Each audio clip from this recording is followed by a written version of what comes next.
Aix-les-Bains, à Chambéry et bien plus encore, Radio Grand Lac vous accompagne sur le 92.1 FM. Cette émission vous est présentée par l'agence Gann Assurance, avenue Jean Jaurès à Chambéry. Vos assurances au quotidien. Arnaud vous donne les meilleurs conseils sur Radio Grand Lac. Il est là, bonjour à toutes et à tous, il est là Arnaud, bienvenue. Merci Maxime pour le flash info national, local et puis cette météo un peu nuageuse aujourd'hui, mais encore douce à quelques jours des fêtes de Pâques que l'on vous souhaite d'ores et déjà pleine de satisfaction, pleine de bonheur et de retrouvailles.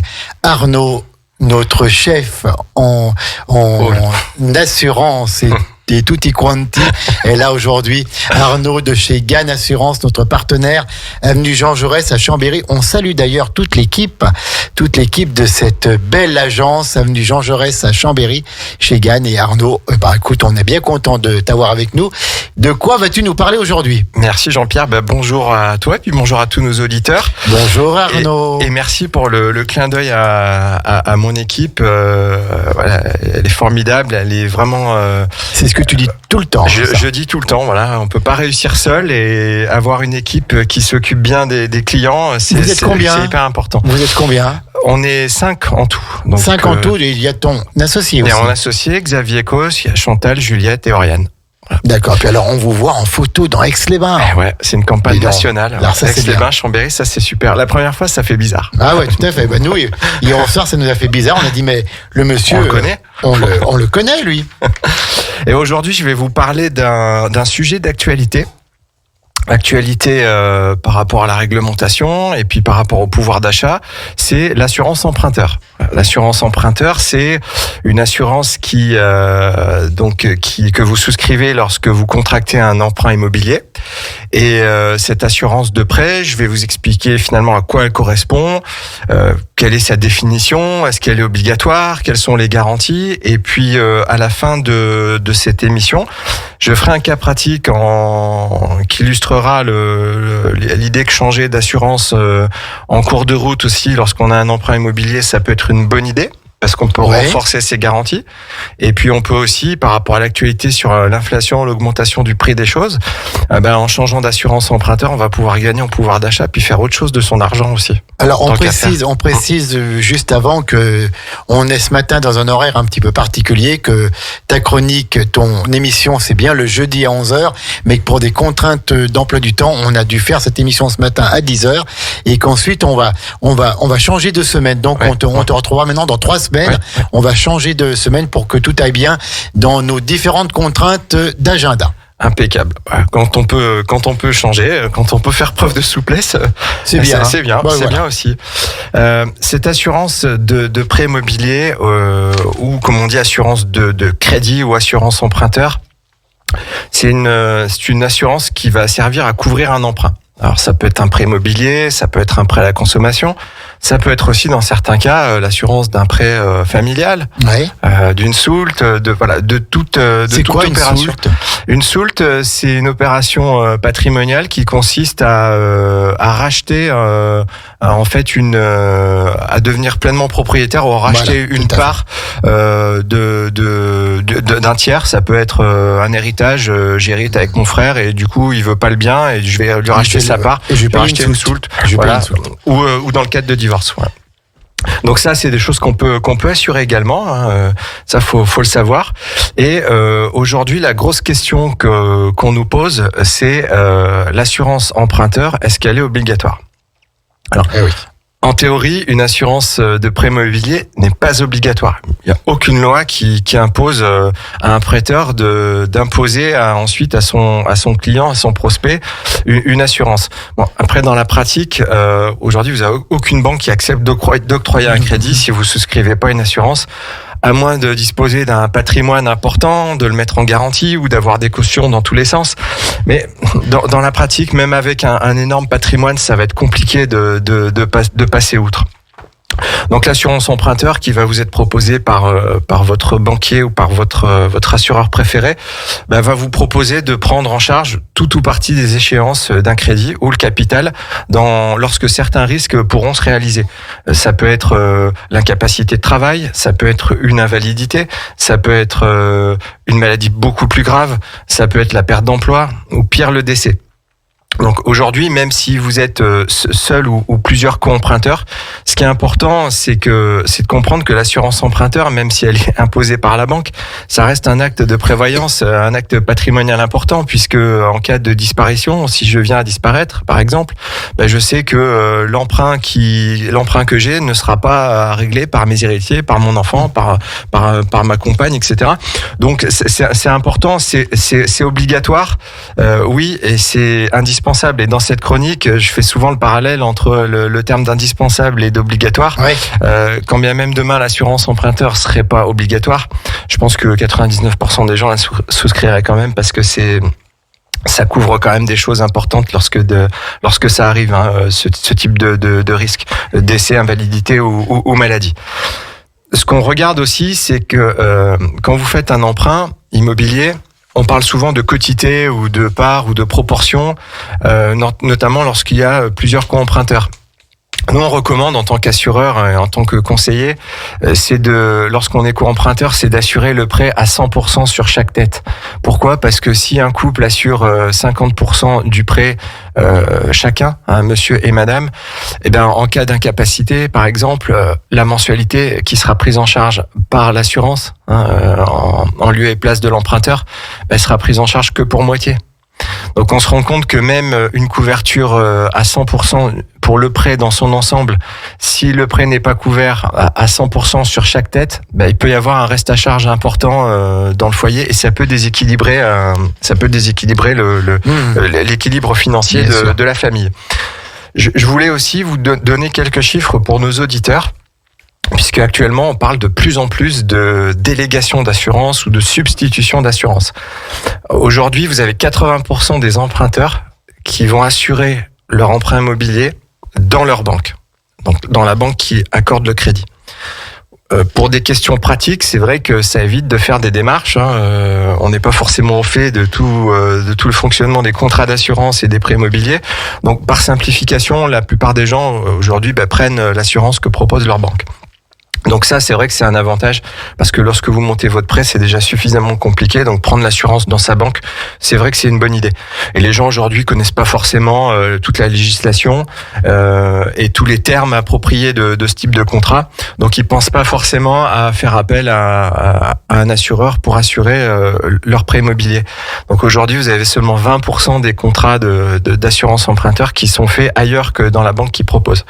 Alors après, il s'agit pas ici de régler des compte avec nos amis banquiers, mais c'est vrai que dans la pratique, on entend souvent les clients nous dire si je prends pas l'assurance avec mon banquier, le taux d'intérêt qu'on propose, c'est plus 3, mais c'est 3,2 et cette différence de taux sur la durée entraîne un surcoût important.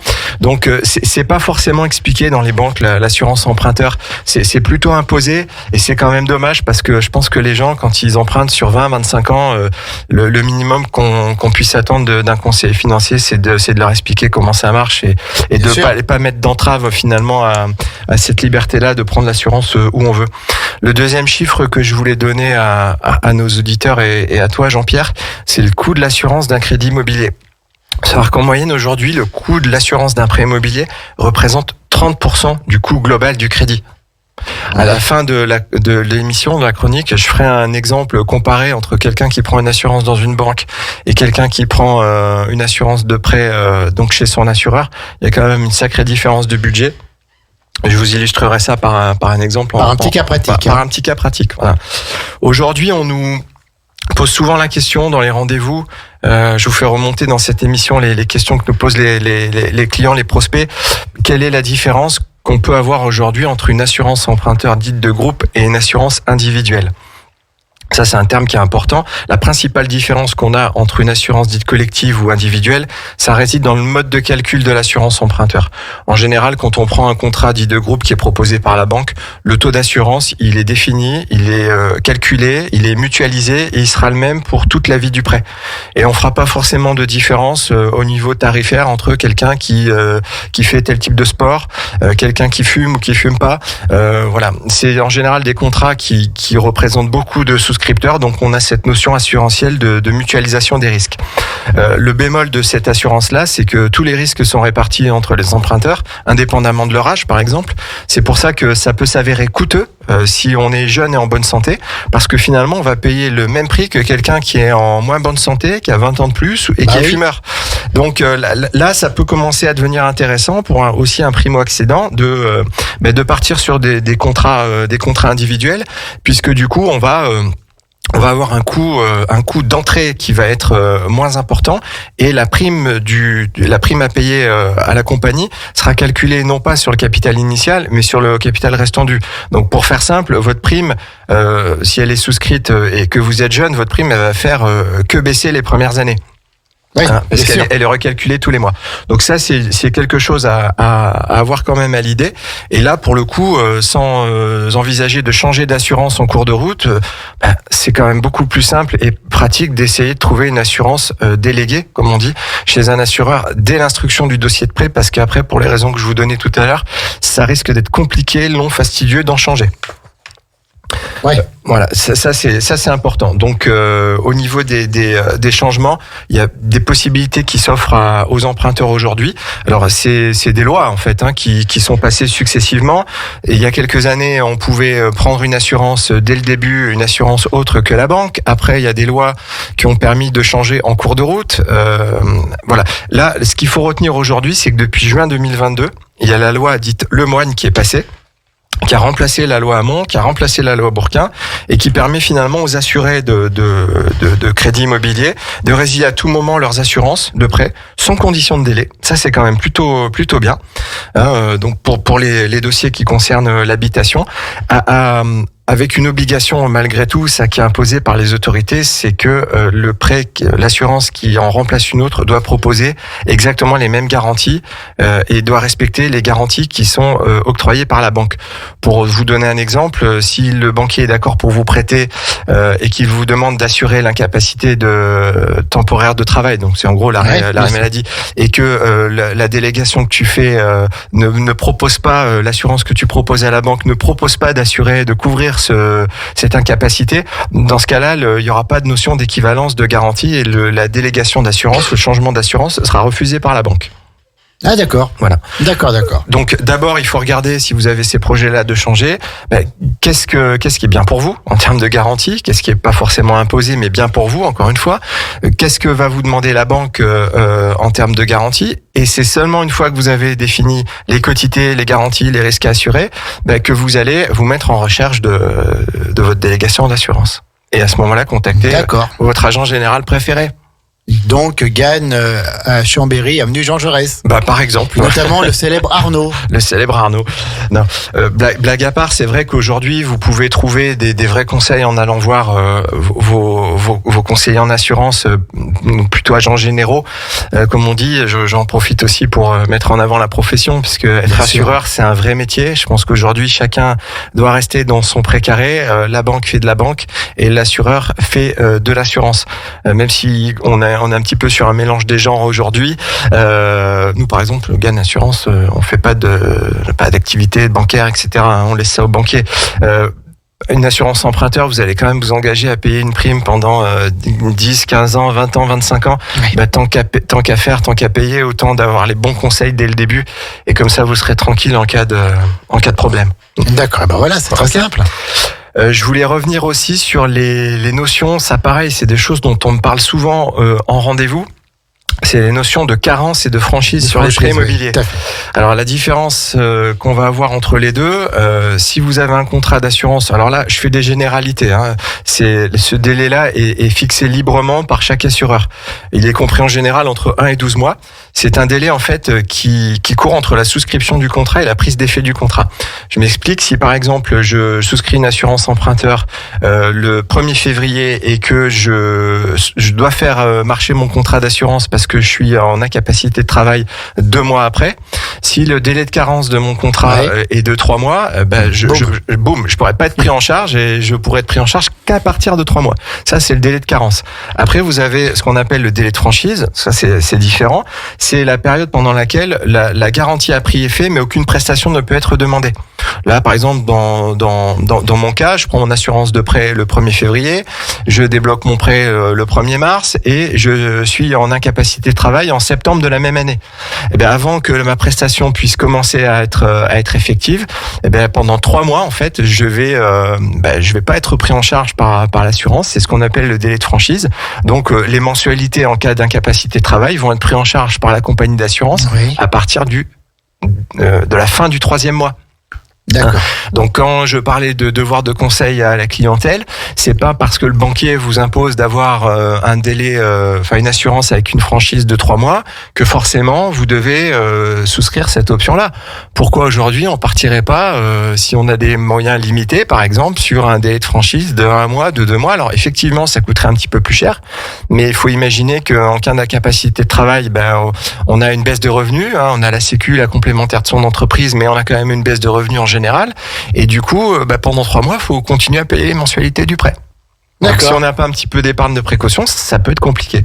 Donc voilà, encore une fois, au niveau du conseil, c'est pas parce que le banquier vous dit moi je prends 3 mois qu'il faut prendre 3 mois. Vous pouvez prendre 1 mois, 2 mois, il n'y a pas de sujet là-dessus. Oui, d'accord. C'est dans votre intérêt. Est-ce qu'on marquerait pas une petite pause? On marque une pause. Voilà. Ouais. Moi, quand je suis parti, je suis parti. Écoute, petite pause musicale à 10h22 en pleine émission Vos assurances au quotidien avec notre partenaire Gann Chambéry, avenue Jean Jaurès. On revient tout de suite, Arnaud. Allez sur le 92 points, radiograndlac.com. À tout de suite. Merci. À Aix-les-Bains et autour du lac du Bourget, Radio Grand Lac, la radio de l'identité locale. Cette émission vous est présentée par l'agence Gann Assurance, avenue Jean Jaurès à Chambéry. Vos assurances au quotidien. Arnaud vous donne les meilleurs conseils sur Radio Grand Lac. Les meilleurs conseils avec Arnaud, Gann Assurance, Chambéry, avenue Jean Jaurès. Allez-y de la part de Radio Grand Lac. C'est notre partenaire. Et Arnaud, aujourd'hui, tu nous parles de l'assurance emprunteur. Exactement, Jean-Pierre. Et puis pour nos auditeurs, à la fin, il y aura une offre privilège. Je vais vous en parler. Je voulais, en matière de conseils, vous parler aussi d'idées reçues. Aujourd'hui, il y a pas mal d'idées reçues sur le changement d'assurance de prêt. J'en ai identifié 5. Je vais vous en parler. La première, c'est est-ce que je suis obligé de prendre l'assurance de prêt proposée par ma banque? Là, clairement, si vous avez écouté l'émission tout à l'heure, la question, non, je suis pas obligé. La seule condition, c'est que je respecte les critères d'équivalence de garantie qui sont proposés par la banque. Deuxième idée reçue qu'on a aujourd'hui, est-ce que je peux changer d'assurance en cours de prêt? On pense souvent que non. Oui, depuis la loi Lemoine, c'est facilité et il n'y a aucun problème à changer. Même au-delà de la première année, on peut quand même saluer cette loi qui a permis de faciliter le changement d'assurance et puis qui a aussi, sans forcément rentrer dans tous les détails, mais supprimer des conditions d'accès au crédit, notamment pour les questionnaires de santé. Donc, dans la mesure où on emprunte moins de 200 000 euros et pour sa résidence principale et que le prêt se termine avant les 60 ans de l'emprunteur, il n'y a plus de questionnaire médical. Ah, d'accord. Ça, c'est quand même une avancée. Après, il y a le droit à l'oubli aussi pour certaines maladies qui a été repoussé. Voilà, donc clairement, cette loi, elle permet à des gens qui avaient peut-être les moyens d'acheter et d'emprunter, mais qui n'avaient pas la santé pour, de devenir tout simplement propriétaire. Ça, c'est une belle avancée. La troisième idée reçue, c'est qu'on pense être moins bien couvert si on change d'assurance emprunteur moins cher, pour une assurance moins chère, pardon. Pas forcément, hein. Je vais vous montrer dans l'exemple. À équivalence de garantie, aujourd'hui, on peut économiser 15, 20, 30 000 euros sur la durée totale du crédit. Donc ça, c'est une idée reçue. Autre idée reçue, seules les personnes jeunes et en bonne santé ont intérêt à changer d'assurance de crédit. En fait, c'est faux. À partir du moment où on a souscrit une assurance de prêt, effectivement, on peut en changer. Et en faisant des devis, sous réserve bien sûr d'avoir un état de santé qui correspond à l'état de santé initial, je dirais, aujourd'hui, on peut tout à fait changer d'assurance de crédit, quel que soit son état de santé. Donc ça, c'est quand même une information importante. En délégation d'assurance aussi, c'est une idée reçue. On peut penser que on est forcément moins couvert parce qu'on paye moins cher. Non, si vous avez écouté mes propos précédents, non, il y a déjà une équivalence de garantie qui est imposée par les banques et rien ne vous empêche dans une délégation d'assurance d'aller renforcer les garanties existantes. Par rapport à ce que je disais en début d'émission, je voulais insister sur peut-être un cas pratique rapidement que j'ai eu il y a quelques jours. Quelqu'un à qui j'ai fait une proposition, donc un devis, et arrive la fameuse question fumeur ou non fumeur. Oui. Alors quand on a fait les calculs fumeur non fumeur, j'ai montré au client. Bon, s'il me pose la question, c'est qu'il fumait. On est d'accord. Et il y avait une différence de tarif qui était quand même importante. Et il me dit, si jamais... De l'ordre de combien la différence de tarif? On était sur 20% d'écart. Ah, d'accord. Ouais, 20% d'écart. Donc c'est une sacrée somme. Et puis en plus c'était un couple, ils fumaient tous les deux. Bon, bref.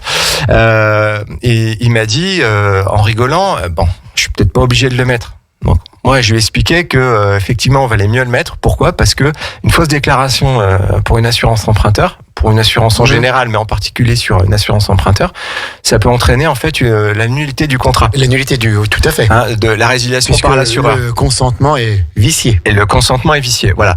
Et donc la conséquence, si vous voulez, il y aurait même un dol. Il y aurait même un dol. Il y a la volonté de cacher quelque chose. Il y a la volonté de cacher quelque chose. Ça veut dire que, bonne remarque Jean-Pierre, ça veut dire que les éventuelles indemnités qui auraient été versées avant la connaissance du sinistre, par exemple, j'ai été en arrêt maladie pendant 1 an, et puis au bout d'1 an, je me déclare en invalidité. C'est à ce moment-là que l'assureur découvre par une prise de sang ou quoi que j'ai été fumeur, effectivement, que j'ai pas déclaré une maladie.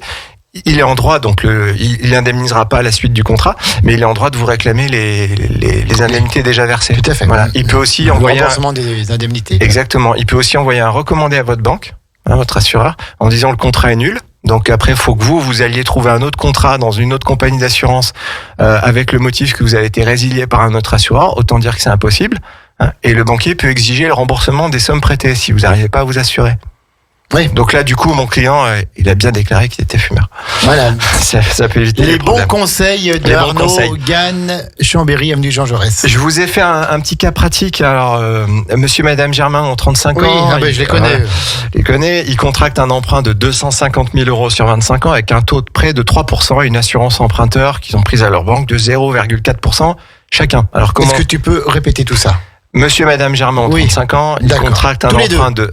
tous les deux. Ils contractent un emprunt de 250 000 euros sur 25 ans avec un taux d'emprunt immobilier de 3%, c'est les taux de maintenant, et avec une assurance emprunteur proposée par leur banque qui correspond à un taux de 0,4% chacun pour être couvert à 100%.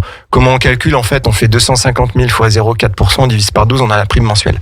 J'ai calculé que la mensualité hors assurance de leur crédit serait de 1 185 euros plus 166 euros d'assurance. Donc 1351 euros par mois. 1350 euros par... Ah, bravo. Non, mais c'était marqué en bout de piste, en bout de ligne. T'as pas fait ça en calcul mental, quand même. Ah ouais. T'es plein de ressources. Le coût de l'assurance, dans ce cas-là, il serait de 166 euros x 300, donc 49 800 euros. Si monsieur et madame Germain prennent une délégation d'assurance au taux de 0,25%, on aurait une mensualité hors assurance qui serait inchangée de 1 185 euros. Et on aurait seulement 105 euros d'assurance au lieu de 166. Donc au total, 1 290 euros. Dans le premier cas, avec l'assurance de la banque, on aura un coût total de l'assurance proche de 50 000 euros. Alors que là, on aurait une assurance prise en délégation avec un coût total légèrement supérieur à 30 000 euros. J'ai calculé que sur la durée, on aurait une économie totale de 18 300 euros sur la durée totale de l'emprunt, soit 60 euros par mois environ.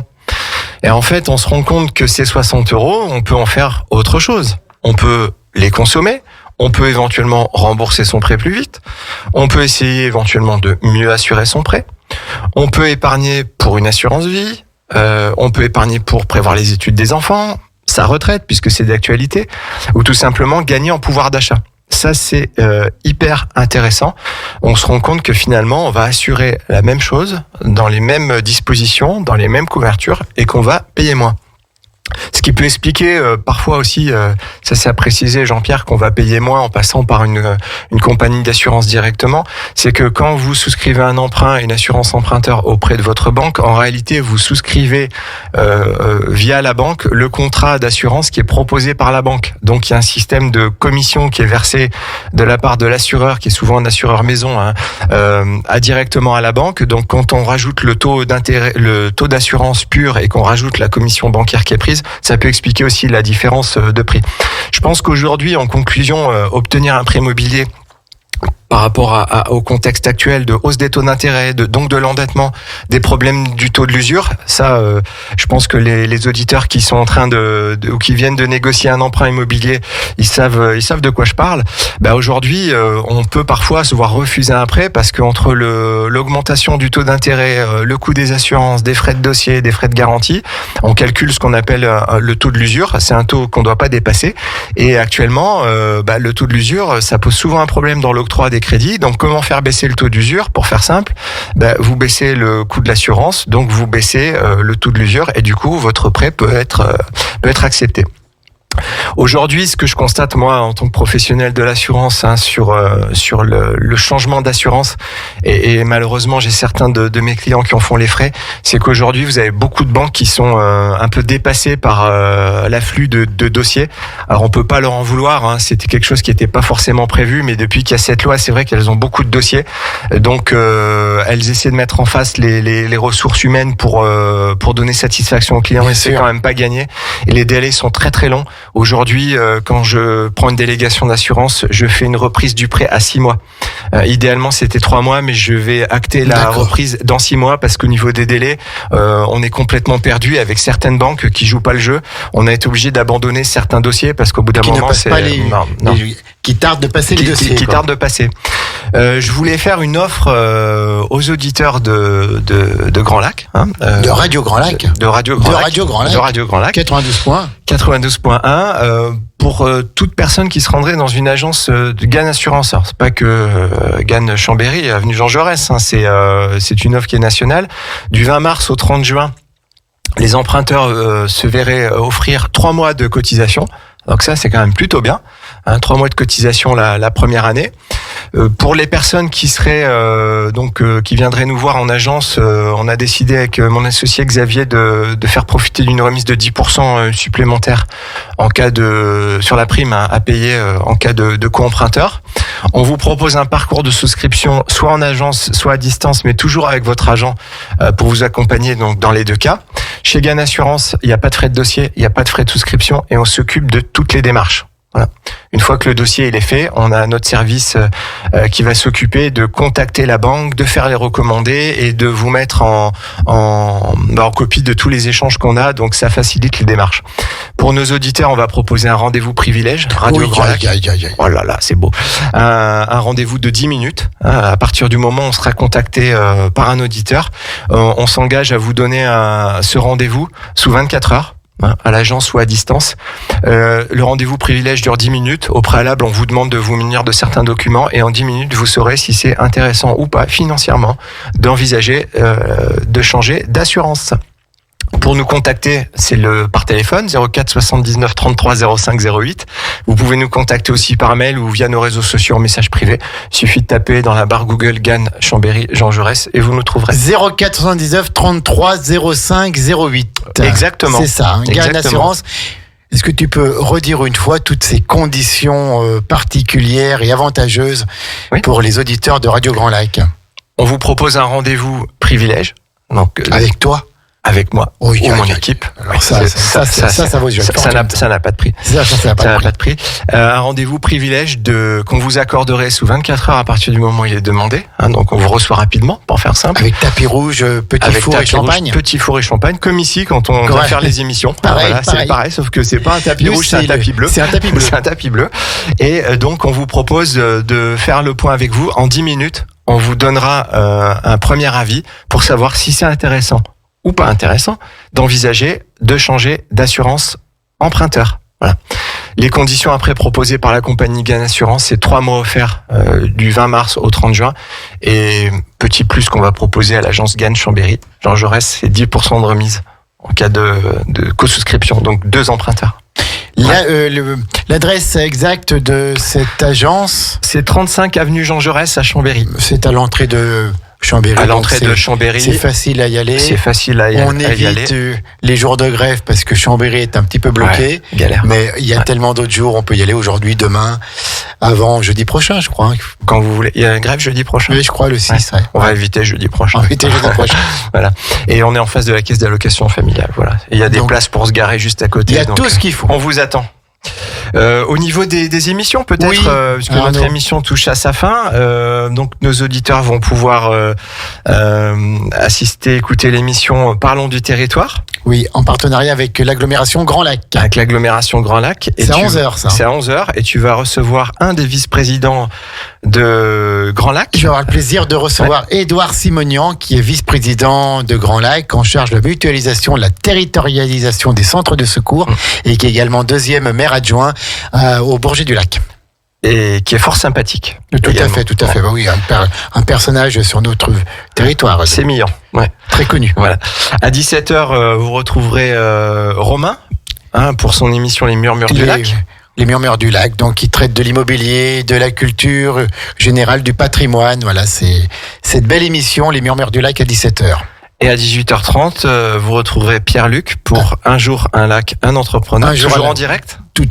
Tout est en direct chez nous, donc à 18h30, avec donc une belle émission d'économie. C'est l'émission phare parmi 2 autres aussi, mais c'est l'émission qui parle d'économie, et je cherche le thème de ce soir.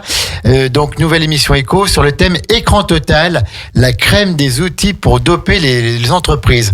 En direct, on aura donc une émission sur la bureautique, le numérique, l'informatique, avec 3 experts. Éric Ducruet, qui est le président de Yes Solutions Bureautiques, Fabrice Locke, qui est le PDG de Sulpice TV, et Rémi Duc, qui est le président de Ipcom. Voilà, donc 3 chefs d'entreprise de haut niveau qui seront avec nous ce soir à 18h30 en direct sur Radio Grand Lac. On peut dire que c'est une émission phare qui va nous éclairer.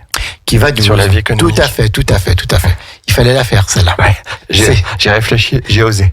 C'est comme ça que tu conclus ton émission, vos assurances au quotidien. On te retrouve maintenant dans 3 semaines. On va permuter de jeudi pour que tout aille bien.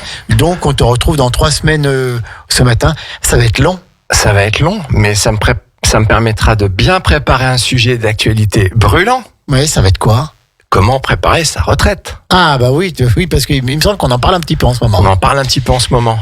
Allez, 10h41, on vous retrouve dans 19 minutes avec Parlons du territoire Grand Lac. Et d'ici là, c'est la playlist musicale, et vous avez aussi l'horoscope, l'éphéméride par Maxime. Allez, à bientôt les amis, à bientôt Arnaud. À bientôt, au revoir.